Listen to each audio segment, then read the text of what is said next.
So, hi dear friends, our today's topic is Central Vista project. So, what is Central Vista? Why it is in news? Why opposition is opposing the Central Vista project? What will be the cost involved? And why actually government is going for this project? तो central Vista की इन्हीं सारी तकनीकी पहलुओं पर आज हम नजर डालने वाले हैं कि सेंट्रल विस्टा प्रोजेक्ट क्या है, कितना इस पे धन खर्च होने वाला है, वो धन खर्च करना सही है या भी नहीं, क्या रियली इससे इंडिया की एक इमेज ब्रांड बनेगा। तो इन सारी टेक्निकलिटी को हम डिस्कस करने वाले हैं। लास्ट तक बने रहिएगा। मैं हूं आपका दोस्त Gaurav Marwaha from Unique IAS Study Circle.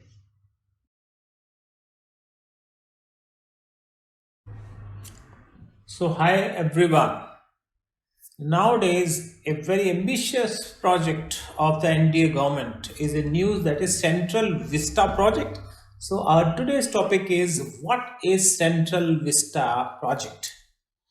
So जो Central Vista है, it had some issues related with, and recently in January 2021, the Supreme Court has given permission to the Central Vista project. Now this Central Vista project will go ahead. तो सर्वोच्च न्यायालय ने भी जनवरी 2021 में central Vista project को मंजूरी दे दी है। 2:1 से जजमेंट आया है सुप्रीम कोर्ट का। तो ये जाना हमारे लिए बहुत ज़रूरी हो जाता है कि what is central Vista project. तो पहली चीज़ है, प्रोजेक्ट तो बात की बात है, सेंट्रल विस्टा क्या है। सो करेंटली न्यू दिल्ली में जो Rashtrapati Bhavan, Parliament House, North Block, South Block, India Gate, National Archives, this area, the bundle of which has bundle of buildings is collectively known as Central Vista. पहली चीज, central Vista क्या है? राष्ट्रपति भवन, जो हमारा संसद hall है, नॉर्थ ब्लॉक है, south block है, इंडिया गेट है, ये और इसके आसपास का एरिया जो आप ये मैप में भी देख रहे हो, चित्र में देख रहे हो, this is known as Central Vista. ये करीब 2.5 किलोमीटर लॉन्ग ये एक एरिया है सेंट्रल विस्टा। और this is the main boulevard of New Delhi.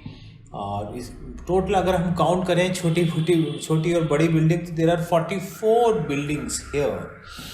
And North and South Block में तो इम्पोर्टेंट मिनिस्ट्रीज हैं, आपको पता है। पार्लियामेंट हाउस में हमारी लोकसभा एंड राज्यसभा लगती है, एंड राष्ट्रपति भवन है। सो सिंस जो हमारे यहाँ जो ये सेंट्रल विस्टा बना था, ब्रिटिश टाइम में बना था, लुटियंस के टाइम में बना था, पुराना है। So current government wants to revamp it, revive it. So this is the basically plan of Central Vista.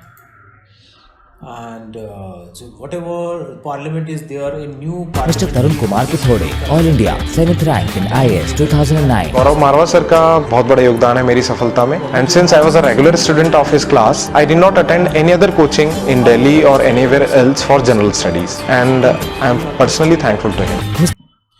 और ये जो सेंट्रल विस्टा प्रोजेक्ट है लगभग 86 एकड़ एरिया में रहेगा। और इस एरिया में ऑलरेडी जो लुटियंस थे, एक ब्रिटिश थे जिन्होंने लुटियंस दिल्ली डिज़ाइन की थी, उसको ये रिवाइव करेगा, रिवैम्प करेगा। और इसके तहत न्यू ट्रायंगुलर पार्लियामेंट बिल्डिंग हमारी जो है ऑलमोस्ट बन के तैयार है। सेक्रेटरीट्स नए सिरे से बनने हैं, तो काफ़ी नई चीज़ें होनी हैं। और जो मॉडल अडॉप्ट किया गया है, तो it is basically constructed by central public works department. और इस समय एस्टिमेट किया जा रहा है कि 13,450 करोड़, लगभग 14,000 करोड़ का इसमें खर्चा लग रहा है कि अभी आना है। 14,000 करोड़, 13,450 करोड़ है। वो थोड़ा आप समझते ही हो कि जब प्रोजेक्ट आगे बढ़ता है तो वो खर्चे बढ़ भी सकते हैं। And under this the new parliamentary house जो है, उसकी जो कि सिटिंग कैपेसिटी होगी अब 900 to 1200 MPs की होगी। हम माने अगर लोकसभा के 550 के आसपास माने, राज्यसभा 250 के आसपास माने, सो करंट जो हमारी स्ट्रेंथ है पार्लियामेंट की रफली 750 है। तो ये फ्यूचर विजन को लेके भी ये सोच है कि आगे से 1 डिकेड, 2 डिकेड, 5 डिकेड, 8 डिकेड्स की बात तो स्ट्रेंथ बढ़नी है। तो एक कहीं ना कहीं विजन लेके भी मिस्टर मोदी चल रहे हैं। और खाली पार्लियामेंट जो हाउस है उसी की कॉस्ट इसमें आनी है 900 करोड़। तो टोटल जो कॉस्ट है ऐसा लगता है 14,000 करोड़ के आसपास टच करनी, जिसमें खाली 900 यानी 900 to 1,000 करोड़ रुपीस तो पार्लियामेंट की कॉस्ट है। एंड इसमें जो ये जो प्रोजेक्ट है इसको कब तक अगर कंप्लीट होगा बात करें तो कुछ चीज़ों की जो डेडलाइन है 2022 है, और फाइनल जो डेडलाइन रखी गई है 2024 रखी गई है। एंड इसका लेकिन अपोजिशन भी चल रहा है। अपोजिशन कह रहा है कि it is a monument of A misplaced whimsical autocrat, and it is a monument of his lack of prioritization of work। तो विपक्ष का ऐसा कहना है कि भारत में एक तानाशाह है और बड़ा ही झक्की तानाशाह है, और उसकी एक उसकी मिसप्लेस्ड एक प्रायोरिटी है, और ये उसकी जो है असफलता का एक ये भी परिचायक बनने वाला है, जैसे कि demonetisation is a monument of the autocrat.